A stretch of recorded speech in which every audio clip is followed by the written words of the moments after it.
Hi Pisces, I'm Jennifer Angel. This is my report for you for the week of August the 14th. And so we're right in the middle of two eclipses. Mercury is going retrograde on the 12th, okay? So if you're listening to this before the weekend of the 12th and 13th, then just be forewarned that communication can really be a little bit sort of tricky, and also it's in your relationship zone, so it can sort of highlight that you can have like unavoidable deep and meaningful with someone, and if that's the case, then try to don't be reactive, number one, and try to be just sort of flexible and open with your thinking and your attitude, and think before you speak. I've said that to a few signs this week, so I'm definitely saying it to you because it's right opposite in your area, your relationship area. So it can like spark a conversation, a discussion that you're just not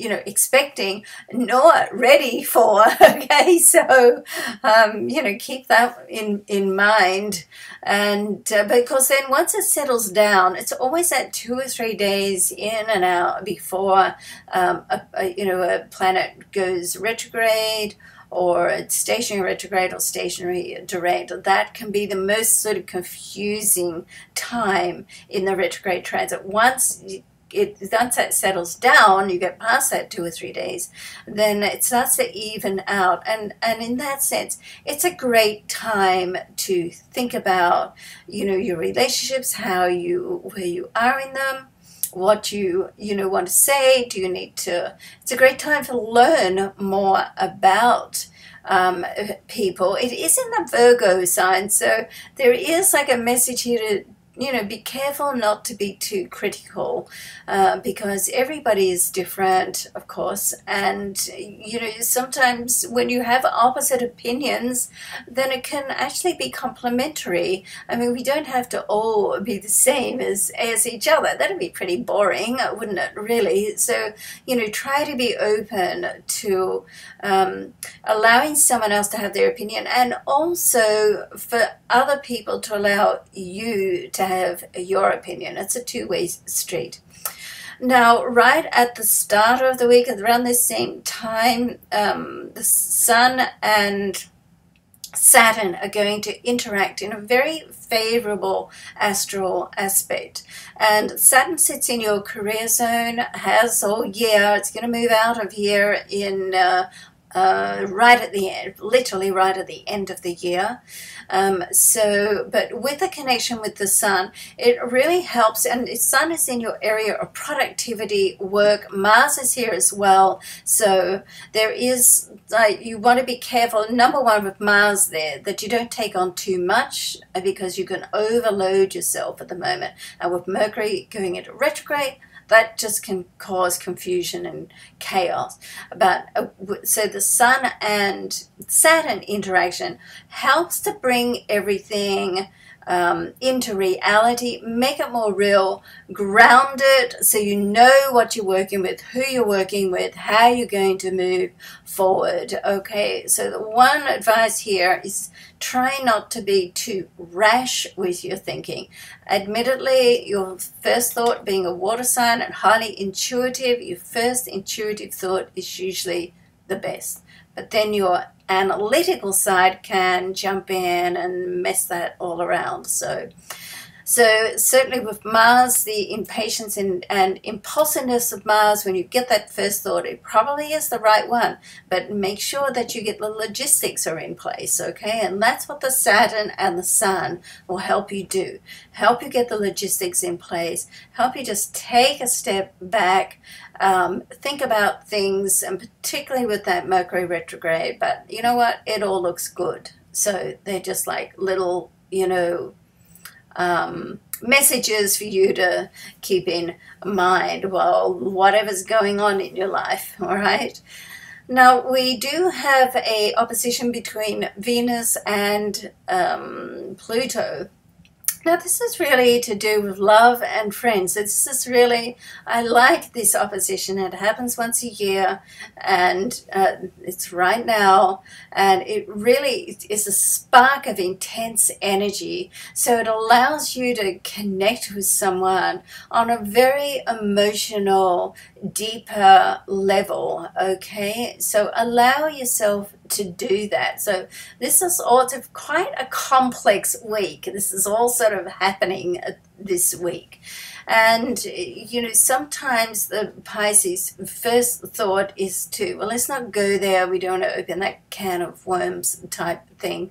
But if you can go there, stay in the room, go a little deeper about how you feel and communicate with someone, it can be like totally transformational, okay? And you can, if it's someone that you care about, or you meet that you think, you know, is going to be a longer term type relationship, then you can come to an understanding during this time that you may not have been able to reach previously. And of course, we do have we've got two aspects with Jupiter this week too. So let's mention that, because Jupiter is your co-ruler. So with the Jupiter energy is in your solar 8th house, been there all year, started last October or September. It's going to stay there until October this year.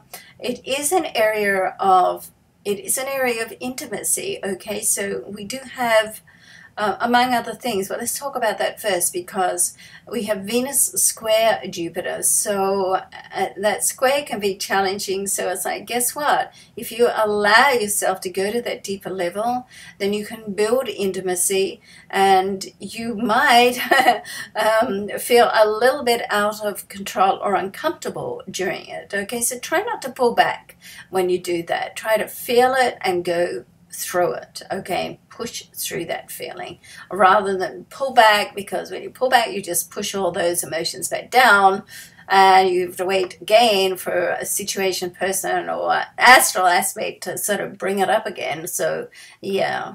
The other one is with Mars and Jupiter. It's a sextile, so it opens up opportunities. So this is like more of an opportunity to do with business and money, okay? So there's something great that's happening there. It could happen all of a sudden. Another reminder to don't be rash, Mercury retrograde, think about it, okay? And then, of course, at the end of the week, the start of next week on the 21st, we've got this solar eclipse. So that is also in this area of looking after yourself, health and well-being, and productivity and work. So there's something fabulous that can kick off with work and love right now, all right? So enjoy. I hope something really nice happens for you this week. Now, the card I've selected for you is from the John Holland Psychic Tarot pack, my favorite pack, and here it is here, Love Begins. Okay, so it can begin, it can restart, there's sharing here, and there's a one, which is a new beginning in some way, and even if you're in a relationship, it can still be a new beginning, okay? So let's face it, all relationships need some level of maintenance, so you want to keep that in mind. I hope there's something nice that comes through for you. Now, if you go on to jenniferangel.com, I have made a variance on the psychic astrology reading this week, and for time and cost, you might want to look at that. Please subscribe to my newsletter, and also please subscribe to this channel for me as well if you haven't already, okay? Thanks so much. We'll see you next week.